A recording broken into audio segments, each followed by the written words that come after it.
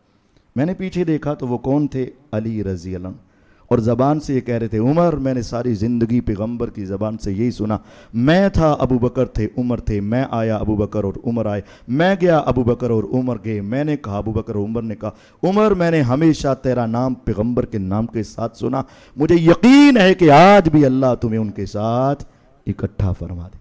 اور اس کے بعد جو گولڈن جملہ بولا، اللہ کی قسم سارے اعتراضات کا جواب ایک جملے میں، اور آج تک آپ نے دنیا کا کریکٹر سرٹیفکیٹ دیکھا ہوگا زندگی میں، اور آج کریکٹر سرٹیفکیٹ ہے شہادت کے بعد، اور دے رہے ہیں علی رضی اللہ عنہ۔ فرمایا ما خلفت احدا احب الی ارجو ان القى الله بمثل عملی منک، عمر، جس کی ترجمانی میں اپنے زبان میں یوں کرتا ہوں، اے عمر رضی اللہ عنہ، میرا جی تو یہ چاہتا تھا کاش روز قیامت کھڑا اللہ کے سامنے علی ہو اور نامہ اعمال عمر کا کھل جائے۔ میں یہ چاہتا ہوں کاش تیری نیکیاں میرے نامہ اعمال میں آ جائے اور تیرا نامہ اعمال میرا بن جائے۔ کاش اگر حضرت علی رضی اللہ کو ان سے تکلیف ہوئی ہوتی، جو کہا جاتا ہے کہ قلم دوات روکا تو علی کو تکلیف ہوئی، ان کا حق مار لیا گیا، باغ فدق چھین لیا گیا، بی بی فاطمہ کے گھر کو آگ لگا دی گئی، پیٹ میں ٹانگ مار دی گئی، حمل گرا دی گئی، سب جھوٹ بکواسات ہیں۔ اگر یہ سچ ہوتے تو سیدنا علی رضی اللہ عنہ کیوں کہتے تیرے جیسے عمل لے کر میں اللہ سے ملنا چاہتا ہوں، تیرے جیسے اعمال میں قلم دوات روکنا ہے کہ نہیں ہے؟ تیرے جیسے اعمال میں لے کر اللہ سے ملنا چاہتا ہوں، اور ان عملوں میں ایک عمل باغ فدق کا فیصلہ بھی ہے، ان عملوں میں ایک عمل حضرت ابو بکر صدیق کی خلافت بھی ہے، ان عملوں میں ایک عمل یہ بھی ہے کہ حضور کے آرام کا خیال رکھا اور کہا حسبنا کتاب اللہ، اور علی چاہتے ہیں میں کس جیسے عمل لے کر ملوں اللہ سے؟ تمہارے جیسے۔ اس کا مطلب حضرت علی رضی اللہ عنہ سارے فیصلوں سے راضی تھے۔ آگے مسئلہ ہے شہادت عثمان رضی اللہ عنہ کا، چھٹا مسئلہ شہادت عثمان۔ سیدنا عثمان غنی رضی اللہ تعالیٰ عنہ ایسی شخصیت، ہر ایک صحابی کے فضائل الگ، لیکن قربان جو عثمان تھے رضی اللہ عنہ۔ حضور بیٹھے، دروازہ کھٹکا، بے تکلف بیٹھے، جسم سے کپڑا ہٹا، بیٹھے رہے، پوچھا کون؟ کہا ابو بکر آئے، کہا آنے دو، اسی طرح آپ بے تکلف بیٹھے رہے، باتیں ہوتی رہیں، پھر دروازہ کھٹکا، کون؟ کہا عمر آیا ہے، جسم سے کپڑا ہٹا ہوا ہے، ران سے کپڑا ہٹا ہوا ہے، بے تکلف بیٹھے رہے، کہا آنے دو، باتیں ہو رہی ہیں۔ پھر دروازہ کھٹکا تو کہا کون؟ کہا عثمان، کہا رک جاؤ، روک دو۔ حضور سیدھے ہوئے، کپڑے سیدھے کیے، آپ سیدھے ہو کر بیٹھے اور کہا اب آنے دو۔ مجلس ختم ہوئی، تینوں شخصیات اپنے گھروں میں گئیں۔ سیدہ کائنات پوچھتی ہیں حضور فیصلے تو آپ کے ہیں لیکن دل میں ایک سوال ہے، کر لوں؟ فرمایا پوچھو۔ کہا میرے بابا آئے تو آپ اسی طرح بیٹھے رہے، حفصہ کے والد گرامی آئے تو آپ اسی طرح بیٹھے رہے، اور جب عثمان آئے تو آپ سیدھے ہو گئے۔ کہا عائشہ تیرے بابا کا مقام اپنی جگہ، عمر کی شان اپنی جگہ، الا استحیی من رجل تستحیی منہ الملائکہ، لیکن مجھے بتلا جس کا حیا آسمان کے فرشتے کریں، کیا میں اس عثمان کا حیا نہ کروں؟ عثمان رضی اللہ کا حیا آسمان کے فرشتے کرتے ہیں، لیکن کچھ بے حیاؤں نے ان کا حیا نہ کیا، اور ان کی شہادت تک ان کا سلسلہ چل گیا، اور ان کو حیا نہ آئی۔ جس کا حیا میرے آقا کرتے ہیں، آسمان کے فرشتے کرتے ہیں، میرے آقا تو ان کے سامنے اس طرح بیٹھنا بھی گوارا نہیں کرتے، اور ان کو شہید کر دیا گیا۔ اور وہ کرنے والے کون تھے؟ مسند احمد جامع ترمذی کی حدیث ہے، رسول اکرم صلی اللہ علیہ وسلم فرماتے ہیں فتنوں کا دور ہوگا اور وہ چادر میں لپٹا ہوا شخص حق پر ہوگا۔ اشارہ کیا قربان جاؤں صحابہ پر۔ جیسے میں یہاں اشارہ کروں تو آپ کو شک ہو سکتا ہے کہ حضرت نے اس کو کہا، اس کو کہا، اس کو کہا، اس کو، کوئی ہو سکتا ہے نا؟ قربان جاؤں صحابہ پر۔ ایک صحابی کھڑے ہوئے دوڑ کے گئے، عمر عثمان رضی کے کندھوں سے پکڑ کر آپ کی طرف کیا، حضور یہی ہے نا، یہی ہے نا؟ فرمایا ہاں یہی ہے۔ فائدہ ہوا عثمان بن عفان۔ وہ کون تھے؟ عثمان بن عفان تھے۔ سن لو، فتنوں کے دور میں تمہیں سمجھ آئے نہ آئے، فتنہ ہوتا ہی وہ ہے جس کی پہلے سمجھ نہیں آتی۔ الزام لگیں گے، تانے کسے جائیں گے، زبانیں کھلیں گی، باتیں کی جائیں گی، بہت بہت باتیں بنائی جائیں گی۔ ہو سکتا ہے کہ تم ذرا نہ سمجھ سکو، لیکن نبوت کی زبان تمہیں گارنٹی دے کر کہہ رہی ہے فتنوں کے دور میں یہ حق پر ہوگا، بس یہ حق پر ہوگا۔ اور آپ نے فرمایا عثمان کو بلایا جائے۔ عثمان رضی کو بلایا گیا، حضور نے قریب کر کے بات کہی تو عثمان کا چہرہ متغیر ہو گیا۔ پھر پوچھا گیا عثمان رضی سے، حضور نے کیا کہا؟ حضور کہہ رہے تھے عثمان صبر کرنا، اللہ تمہیں ایک قمیض پہنائے گا، یعنی خلافت۔ منافق، الفاظ یاد رکھیے گا، فَإِنْ أَرَادَكَ الْمُنَافِقُونَ عَلَى خَلْعِهِ فَلَا تَخْلَعْهُ، اگر منافق اسے اتارنے کا مطالبہ کریں تو تو نے نہیں اتارنی۔ دو باتیں، دو حدیثیں۔ عثمان حق پر ہوں گے فتنوں کے دور میں، اور ان سے خلافت چھیننے اور خلافت چھوڑنے کا مطالبہ کون کریں گے؟ منافق۔ اللہ کی قسم ایک صحابی بھی نہیں تھا اس میں، منافق تھے، منافق۔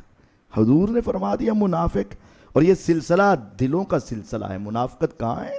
دلوں میں، اور دلوں کے راز تو اللہ کے سوا کوئی نہیں جانتا، اور آپ نے اللہ کی وحی کے ذریعے بتایا ہے۔ آنے والے حالات کی خبر آپ کس کے ذریعے سے دیتے ہیں؟ اللہ تعالیٰ کی وحی کے ذریعے سے۔ فرمایا منافق اسے اتارنا چاہیں گے، تو نے نہیں اتارنی۔ تو سارے منافق کٹھے ہو گئے۔ جب انہوں نے میدانوں میں دیکھا کہ ہم شکست نہیں دے سکتے تو خلیفہ کے خلاف اکٹھے ہوئے، مصر سے آئے، کوفے سے آئے، بصرے سے آئے، اور وہ منافق اکٹھے ہو گئے۔ ان کا سرغنہ پیچھے بیٹھ کر ماسٹر مائنڈ عبداللہ بن سبا تھا، اور آگے آنے والے کا نام مالک اشترنقی تھا۔ آج دنیا اسے صحابی بنا رہی ہے، اور صحابی بھی وہ بنا رہے ہیں جن کا عقیدہ ہے کہ تین کے سوا باقی سارے مرتد ہو گئے، اور وہ اس کو صحابی کہہ رہے ہیں۔ کیا کہنا چاہتے ہیں؟ اس کو بھی مرتد کہنا چاہتے ہیں۔ عجیب بات ہے، وہ اس کو صحابی بنا رہے ہیں جن کے نزدیک سارے صحابہ کیا ہو گئے۔ تو اگر ان کا دونوں عقیدوں کو ملایا جائے تو پھر یہ کیا بنتا ہے؟ بہرحال الغرض مالک اشترنقی ان کا سرغنہ تھا، مصنف ابن ابی شیبہ میں موجود ہے۔ جب حضرت علی رضی اللہ تعالیٰ نے مالک کو تھوڑا سا پیچھے کیا تو اس نے کہا ہم نے اس بڈھے کو کیوں قتل کیا اگر ہمیں عہدہ نہیں دینا؟ جب حضرت علی رضی اللہ تعالیٰ نے نا عباس رضی کے بیٹوں کو گورنر بنایا تو یہ مالک اشتر غصے ہو گیا، اور اس نے اقرار کیا کہ میں نے قتل کیا ہے عثمان رضی اللہ عنہ کو۔ تو یہ قاتلین عثمان کا سرغنہ مالک اشترنقی تھا۔ ان کا جب پانی بند کیا گیا نا سیدنا عثمان رضی اللہ کا، تو امی صفیہ رضی اللہ عنہ اپنے اونٹ پر تھوڑا سا پانی لے کر جانے لگی ان کے گھر کی طرف، تو اس ظالم نے ان کے اونٹ کو مارا۔ تو امی جان نے کہا مجھے واپس لے چلو، کہیں یہ کتا میرے اوپر حملہ نہ کر دے۔ یہ حدیث ہے مصنف ابن ابی شیبہ۔ اس نے سیدہ عائشہ رضی اللہ تعالیٰ عنہ کو سلام بھیجا کہ میری ماں کو سلام کہنا، سیدہ عائشہ کو۔ منافقت تھی نا، تو آپ نے فرمایا میری طرف سے اسے سلام نہ کہنا، میں مومنوں کی ماں ہوں، اشتر کی نہیں، مومنوں کی ماں ہوں، اشتر کی نہیں۔ تو یہ قاتلین عثمان کے بارے میں آج ایک پراپیگنڈا کیا جاتا ہے، 20,000 صحابہ تھے، فلاں تھے، فلاں تھے، کوئی صحابی اللہ کی قسم ان میں شامل نہیں تھا۔ یہ سارے وہ منافق قسم کے لوگ جمع تھے جو ان کی شہادت کے اوپر ہے۔ اب اس شہادت کے بعد ایک واقعہ کھڑا ہو گیا، میں 5 منٹ میں اپنی بات ختم کرنا چاہتا ہوں، اور یہ میرا آخری حصہ ہے، جمل اور صفین۔ ایک واقعہ کھڑا ہو گیا کہ اب عثمان رضی اللہ تعالیٰ عنہ کی شہادت کا بدلہ لینا ہے۔ اب صحابہ کے درمیان 2 حصے ہو گئے۔ ایک کے پیش نظر ہے وہ پہلا بیت رضوان کا سلسلہ کہ جب عثمان رضی اللہ عنہ کی شہادت کی خبر آئی تو حضور نے احرام پہنا، اسلحہ کوئی نہیں، 1400 افراد بغیر ہتھیار کے، کہتے ہیں اس وقت تک واپس نہیں جائیں گے جب تک عثمان کی شہادت کا بدلہ نہیں لیں گے۔ بدر میں آپ نے بیعت نہیں لی، احد میں بیعت نہیں لی، خندق میں بیعت نہیں لی، لیکن یہاں آپ نے کیا لی ہے؟ بیعت لی ہے۔ 1400 صحابہ نے بیعت کی اور اللہ نے فرمایا ید اللہ فوق ایدیہم، ان کے ہاتھوں پر کس کا ہاتھ ہے؟ اللہ کا، اللہ بھی ان کے ساتھ شامل ہے۔ تو ان صحابہ کے ذہن میں تھا اگر اس وقت افواہ آئی تو حضور چل پڑے فوراً، تو اب تو حقیقت میں شہید کر دیے گئے تو ہم بھی چل پڑیں گے۔ سیدنا طلحہ، زبیر، امی عائشہ صدیقہ رضی اللہ عنہم یہ سارے مکے سے بصرہ کی طرف گئے کیونکہ قاتلین عثمان بصرہ پہنچ چکے تھے، تو یہ ادھر گئے۔ اس وقت ابھی علی رضی اللہ عنہ مدینہ میں تھے۔ یہ ایک نکتہ سمجھ لیں، لوگ کہتے ہیں کہ انہوں نے حضرت علی کے خلاف خروج کیا، انہیں کو ذرا تھوڑا سا پڑھ لینا تھا۔ حضرت علی رضی اللہ عنہ اس وقت تو مدینہ میں تھے، اگر علی کے خلاف خروج کرنا ہوتا تو کہاں آتے؟ مدینہ آتے، تو وہ تو گئے ہیں بصرہ میں۔ تو حضرت علی رضی اللہ عنہ کو بعد میں پتہ چلا اور پھر یہ مدینہ سے نکلے اور راستے میں جب ان کو پتہ چلا تو یہ راستے سے پھر بصرہ کی طرف گئے۔ ان کا تو پہلا ٹارگٹ قاتلین عثمان تھے اور ان کا معاملہ قاتلین عثمان کی طرف تھا۔ بہرحال وہاں جا کر جب علی رضی اللہ تعالیٰ عنہ بھی سامنے پہنچے، کہا کدھر؟ کام قاتلین عثمان کا بدلہ لینے آئے ہیں۔ حضرت علی رضی اللہ کے جانے سے پہلے ایک جنگ ہو چکی تھی اور اس میں ان کے جو قاتلین عثمان کے افراد کافی سارے مارے بھی جا چکے تھے اور ان کو شکست ہو چکی تھی۔ اب علی رضی اللہ عنہ فرماتے ہیں اے طلحہ زبیر تم نے میری بیعت نہیں کی؟ کہا کی ہے، تو ہم تو آپ کے خلاف نہیں نکلے، ہم تو قاتلین عثمان کے خلاف نکلے، ہم تو آپ کے خلاف نہیں نکلے، ہم تو قاتلین عثمان کے خلاف نکلے، آپ کے خلاف نہیں نکلے۔ بہرحال آمنا سامنا ہوا، کہا بیٹھ کے بات کرتے ہیں۔ جب بیٹھ کے بات ہو گئی، رات کو مذاکرات ہوئے، کہا علی رضی اللہ عنہ کہا واپس جاؤ، میں آپ سے وعدہ کرتا ہوں، میں آپ کو وعدہ کرتا ہوں، یقین دلاتا ہوں، حالات درست ہوں گے تو میں بدلہ لوں گا۔ اب اس مجلس میں مالک اشتر نقی بھی بیٹھا ہے، اس کو پتا تھا علی رضی اللہ عنہ سچے ہیں، انہوں نے تو بدلہ لینا ہی لینا ہے، تو پھنسے گا کون؟ ہم۔ اس نے فوراً جا کر اپنی کابینہ اکٹھی کیا، او ہو آج رات آخری رات ہے، اگر آج تم نے موقع ضائع کر دیا پھر کچھ نہیں۔ تو انہوں نے کہا، شتونگڑوں نے کہا کیا کریں؟ انہوں نے کہا بات یہ ہے کچھ ادھر چلے جاؤ، کچھ ادھر، ادھر بھی آگ لگا دو اور تیر چلا دو، ادھر بھی آگ لگا دو تیر چلا دو، شور مچا دو۔ انہوں نے حملہ کیا وہ سمجھیں گے انہوں نے حملہ کیا، آنن فانن حملہ کر دینا، لڑائی شروع کر دینا۔ لڑائی شروع ہو گئی، حضرت طلحہ رضی اللہ عنہ، زبیر رضی اللہ عنہ روکتے رہے، اللہ کی قسم روکتے رہے، اور رکو بات تو سنو، رکو بات تو سنو۔ یہ کہہ رہے ہیں انہوں نے حملہ کیا، وہ کہہ رہے انہوں نے حضرت طلحہ کو بھی شہید کر دیا، زبیر رضی اللہ کو بھی شہید کر دیا، امی عائشہ صدیقہ رضی اللہ کے اونٹ کی ٹانگیں کاٹ دیں۔ اونٹ کو عربی میں جمل کہتے ہیں، اس جنگ کو جنگ جمل اس وجہ سے کہا جاتا ہے، امی عائشہ رضی اللہ کے اونٹ کی ٹانگیں کاٹ دی گئیں۔ تو یہاں یہ جنگ اچانک سے شروع ہو گئی، اور اس جنگ کو شروع کرنے والے کون تھے؟ قاتلین عثمان، انہوں نے یہ چکر چلایا۔ حضرت علی رضی اللہ تعالی عنہ کے بارے میں یہ صحیح سند کے ساتھ ہے، امام خطابی رحمہ اللہ نے نقل کیا ہے کہ سیدنا ابو بکرہ رضی اللہ عنہ فرماتے ہیں کہ جمل کے دن لڑائی کی جب شدت اختیار ہو گئی، سر گرتے رہے، تو اس وقت حضرت علی رضی اللہ نے حضرت حسن کو اپنے سینے سے لگا کر فرمایا انا للہ یا حسن ایو خیر یرجا بعد ھذا۔ حسن سینے سے لگا کر غم سے کہتے ہیں انا للہ و انا الیہ راجعون، حسن آج کے بعد کس خیر کی امید کی جائے گی؟ یہاں تک کام پہنچ چکا، یہاں تک کام پہنچ چکا، میں تو یہ کبھی سمجھتا بھی نہیں تھا کہ یہاں تک بات پہنچے گی۔ اور ایک حسن رضی اللہ تعالیٰ عنہ فرمانے لگے کہ ابو جان میں تو آپ کو پہلے ہی کہتا تھا کہ آپ اس مسئلے میں آگے نہ بڑھیں۔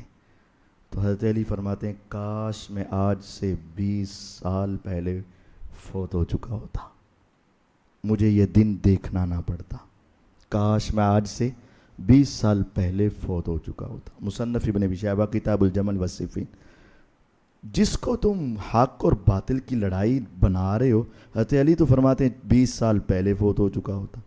حضرت علی رضی اللہ عنہ فرما رہے ہیں اس کے بعد تو کسی خیر کی امید نہیں، اتنا بڑا سانحہ، اور تم سمجھتے ہو یہ حق اور باطل کی.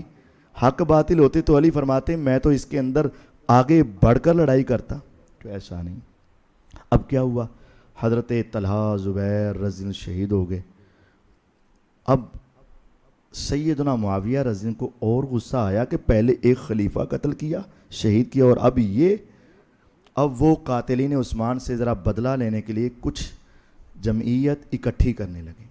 ابھی وہ صرف اپنی طاقت کو اکٹھا کر ہی رہے تھے تو ان لوگوں نے سیدنا علی رضی اللہ تعالیٰ عنہ کو مجبور کیا اور صفین کے مقام کی طرف چلے. صفین جگہ کا نام ہے. کوفہ سے صفین آپ میپ لگائیں تو 707 کلومیٹر ہے، اور شام سے صفین لگائیں تو 325 کلومیٹر ہے. جب یہ دونوں آئے چلے تو آمنا سامنا صفین میں ہوا. ایک نے 707 کلومیٹر طے کیا، ایک نے 325 کلومیٹر. پہلے کون نکلا؟ جس نے 700. تو پھر حضرت علی رضی اللہ عنہ پہلے نکلے کہ معاویہ علی کے خلاف نکلے؟ یہ نقطہ بھی سمجھ لیجئے گا، معاویہ علی رضی اللہ عنہ کے خلاف نہیں نکلے، یہ پہلے گئے. صفین میں ٹاکرا ہوا. اب ان کا بھی معاملہ یہی تھا، وہ کہتے تھے قصاص پہلے بیعت بعد میں. اب علی رضی اللہ عنہ کہتے تھے بیعت پہلے اور قصاص بعد میں، پہلے بیعت اور اس کے بعد قصاص. بہرحال اس وقت بھی پھر یہ ایک جنگ ہوئی. اس جنگ میں ایک واقعہ پیش آیا، عمار بن یاسر رضی اللہ عنہ شہید ہو گئے. اب یار دوستوں کو ایک موقع مل گیا کہ لو جی حضور کی حدیث ہے بخاری 2812 عمار کو ایک باغی گروہ قتل کرے گا، عمار ان کو اللہ اس کے رسول کی طرف بلائیں گے اور وہ ان کو جہنم کی طرف بلائے گا. اب دیکھو نا، ادھر ہے معاویہ رضی اللہ کا گروہ، ادھر ہے علی رضی اللہ کا گروہ، عمار ان کے ساتھ ہیں، یہ شہید ہوئے تو ڈیفینیٹلی انہوں نے ہی قتل کیا ہے. یہ تو تمہارا ذہن ہے نا. تو اگر آپ اس کے ساتھ مستدرک حاکم 2653 لگا لیں، 2653 لگا لیں آپ، تو وہاں پوری بات سمجھ آ جائے گی. جب آپ 2812 دیکھتے ہیں تو اس کی سند کیا ہے؟ خالد عن اکرمہ عن ابن عباس، خالد عن اکرمہ عن ابن عباس انہو قال لہ ولابنہ علی. عبداللہ بن عباس رضی اللہ عنہ نے اپنے بیٹے علی کو اور اپنے شاگرد اکرمہ سے کہا جاؤ ابو سعید خدری رضی اللہ عنہ سے حدیث سن کر آؤ. یہ بخاری ہے. اور جب یہی حدیث مستدرک حاکم 2653 میں آتی ہے تو سند بھی یہی ہے، خالد الحذاء عن اکرمہ عن ابن عباس انہو قال لہ ولابنہ علی اتیا ابا سعید فاسمعا منہ حدیثا. بخاری میں ہے فاسمعا من احادیثی، جاؤ جا کے ابو سعید خدری سے حدیث سن کر آؤ. کون سی حدیث؟ بخاری میں اس کی وضاحت، اور مستدرک حاکم 2653 میں ہے جاؤ جا کر ان سے خوارج کے متعلق حدیث سنو. تو دونوں روایتوں کو ملایا جائے گا تو آگے جو حدیث بیان ہوگی وہ کن کے بارے میں ہوگی؟ خوارج. یہ حدیث کے الفاظ میں مینشن ہے، راوی الحدیث ادرا بما روا. حدیث کے راوی ابو سعید الخدری رضی اللہ عنہ ہیں اور انہیں ہی حدیث کا سب سے زیادہ ادراک ہے، اور وہ وہاں زندہ و جاوید موجود ہے. اس واقعہ صفین کے بعد انہوں نے کہا جاؤ جا کے حضرت ابو سعید خدری سے خوارج کے بارے میں حدیث سنو. تو جب خوارج کے بارے میں حدیث سنی تو انہوں نے حدیث عمار سنائی. گویا کہ صحابی یہ سمجھا رہے ہیں عمار کا قاتل معاویہ کی جماعت نہیں ہے. کون ہے؟ خوارج. اب خوارج کون ہیں؟ جو پہلے حضرت عثمان رضی اللہ عنہ کے قاتل تھے وہ باغی بنے. جب قاتل تھے تو کیا بنے؟ اور وہ باغی چھپ گئے حضرت علی رضی اللہ عنہ کے گروپ میں، اور پھر جب ان دونوں کی آپس میں تحکیم ہو گئی تو وہ خوارج ان سے الگ ہو گئے. پہلے ان کا ٹائٹل باغی تھا، بغاوت کے ٹائٹل میں انہوں نے عمار کو شہید کیا رضی اللہ عنہ، اور پھر وہ الگ ہوئے تو اب ان کا ٹائٹل کیا بنا؟ خوارج. موجودہ ٹائٹل خوارج تھا. کہا خوارج کے بارے میں حدیث سن کر آؤ، تو انہوں نے بغاوت کی حدیث سنائی. صحابہ نے کنفرم کر دیا کہ عمار کے قاتل کون ہیں. اب ایک حوالہ یہ بھی سن لیجیے اور پھر ہم اپنی بات کو اختتام کی طرف لے جائیں. اگر یہ حق باطل کی لڑائی ہوئی ہوتی اور معاویہ کا گروہ باغی ہوتا تو سیدنا علی رضی اللہ عنہ کے اس جملے کا مطلب کیا ہے؟ حضرت علی رضی اللہ تعالی عنہ حضرت حسن سے ملے، حضرت حسن رضی اللہ عنہ سے ملے اور رو پڑے روئے، خوب روئے، بہت روئے جنگ صفین کے بعد، اور کہا لیتنی امی لم تلدنی ولیت انی مت قبل الموت، حسن بیٹا میرا تو جی چاہتا ہے کہ میری ماں نے مجھے جنم ہی نہ دیا ہوتا، کاش کہ میں اس سے پہلے اس دنیا سے چلا گیا ہوتا، میری زندگی میں یہ کام۔ یہ ان کی گھبراہٹ اور ان کے یہ جملے اس بات کی دلیل ہیں کہ وہ اس جنگ پر راضی نہیں تھے۔ لیکن جب ان کی جنگ خوارج سے ہوئی، جب حضرت علی رضی اللہ کی جنگ خوارج جو قاتلین عثمان تھے ان کے ساتھ ہوئی، تو پھر انہوں نے کہا تلاش کرو تلاش کرو، کوئی ایسا بھی ہوگا جو ٹنڈا ہوگا، جس کا بازو کٹا ہوا ہوگا اور اس کے آگے تھوڑا سا گوشت کا ٹکڑا ہوگا، مثل ثدی المرأة۔ تلاش کیا گیا، جب اسے دیکھا تو کہا اللہ اکبر اللہ اکبر اللہ اکبر۔ میں نے اپنے کانوں سے میرے آقا کی حدیث سنی تھی کہ ایک میری امت کا گروہ ایسے گروہ سے قتال کرے گا کہ اگر میں اس وقت ہوتا تو ان کو ایسے کاٹ کاٹ کے رکھتا جیسے قوم عاد اور قوم سمود کو تباہ کر دیا گیا، اور میری امت کا سب سے بہترین گروہ خوارج سے لڑائی کرے گا۔ جب حضرت علی رضی اللہ عنہ نے خوارج قاتلین عثمان باغیوں سے لڑائی کی تو خوشی کے لیے نعرہ تکبیر بلند کیا، اور جب جنگ صفین ہوئی تو اس کے بعد وہ پریشان ہوئے۔ یہ دلیل ہے اس بات کی کہ وہ اس جنگ سے راضی نہیں تھے اور اس کو کفر اسلام کی جنگ نہیں سمجھتے تھے۔ انتہائی اختصار کے ساتھ کچھ باتیں آپ کے سامنے رکھیں، جو خطائیں ہیں وہ میری طرف سے، جو ثواب ہے وہ اللہ کی طرف سے۔ اللہ تعالیٰ میں سمجھنے اصلاح کرنے کی توفیق عطا فرمائے۔ سبحانک اللہم و بحمدک، اشہد ان لا الہ الا انت، استغفرک و اتوب الیک۔